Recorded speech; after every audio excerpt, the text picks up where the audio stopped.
ओम श्री विष्णवे नमः। एकादशी का व्रत सभी व्रतों में सर्वश्रेष्ठ व्रत बताया गया है। एकादशी की तिथि भगवान श्री हरि विष्णु को अति प्रिय होती है। आश्विन मास की कृष्ण पक्ष की एकादशी तिथि, जिसे इंदिरा एकादशी भी कहते हैं, बहुत ही महत्वपूर्ण तिथि मानी जाती है, क्योंकि पितृ पक्ष के दिनों में आने वाली एकादशी के दिन भगवान विष्णु की पूजा करने से और व्रत रखने से पितरों की आत्मा को शांति मिलती है, उन्हें मोक्ष मिलता है।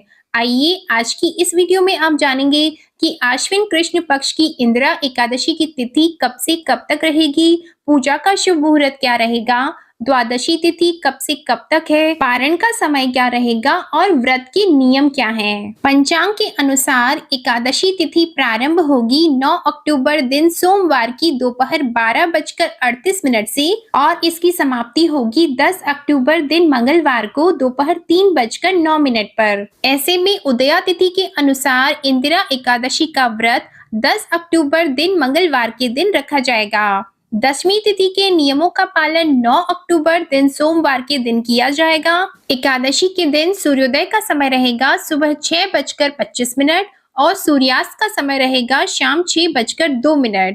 ब्रह्म मुहूर्त का समय रहेगा सुबह 4:49 से 5:37 तक और इस दिन सारथी योग भी सुबह 7:46 तक रहेगा। इसके बाद शुभ योग प्रारंभ होगा और राहु काल का समय रहेगा दोपहर 3 बजे से शाम 4:30 तक। द्वादशी तिथि प्रारंभ होगी 10 अक्टूबर दिन मंगलवार की दोपहर 3:10 से और द्वादशी तिथि की समाप्ति होगी 11 अक्टूबर बुधवार की शाम 5:37 पर। 11 अक्टूबर दिन बुधवार को सूर्योदय का समय रहेगा सुबह 6:25 और सूर्यास्त का समय रहेगा शाम 6:01। ब्रह्म मुहूर्त का समय रहेगा सुबह 4:49 से सुबह 5:37 तक और हरिवासर का समय समाप्त हो जाएगा 10 अक्टूबर दिन मंगलवार की रात को 8:30 पर।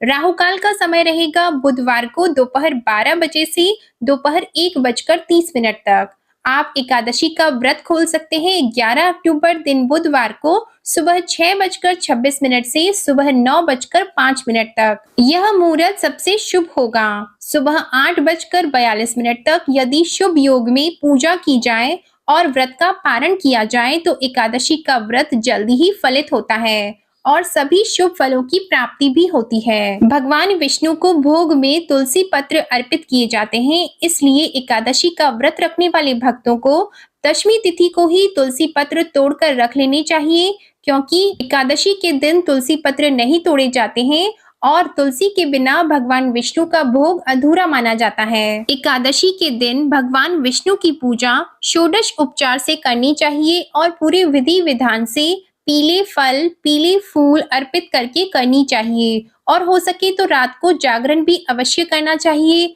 शाम के समय भी व्रत की कथा पढ़नी अथवा सुननी चाहिए।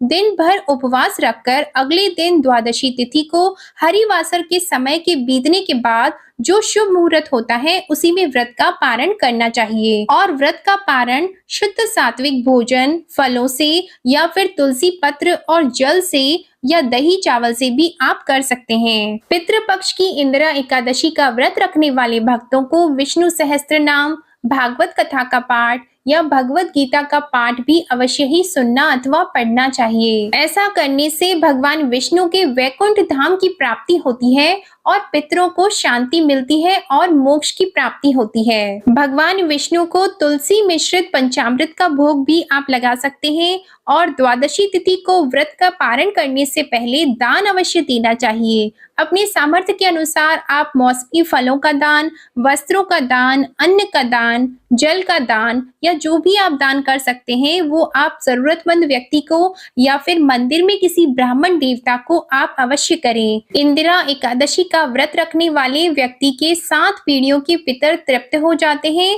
और एकादशी का व्रत करने वाला स्वयं भी मोक्ष को प्राप्त करता है। भगवान विष्णु के पूजन में अक्षत अर्थात चावल का प्रयोग नहीं किया जाता है और इस दिन लहसुन प्याज का सेवन भी नहीं किया जाता है। पौराणिक कथा के अनुसार सतयुग में इंद्रसेन नाम के एक राजा महेशपति नाम की नगरी में शासन करते थे। इंद्रसेन भगवान श्री हरि विष्णु के परम भक्त थे और सुचारू रूप से राजकाज करते थे। एक दिन अचानक देवर्षि नारद का उनकी राज्यसभा में आगमन हुआ। राजा ने देवर्षि नारद का स्वागत सत्कार करके उनके आने का कारण पूछा।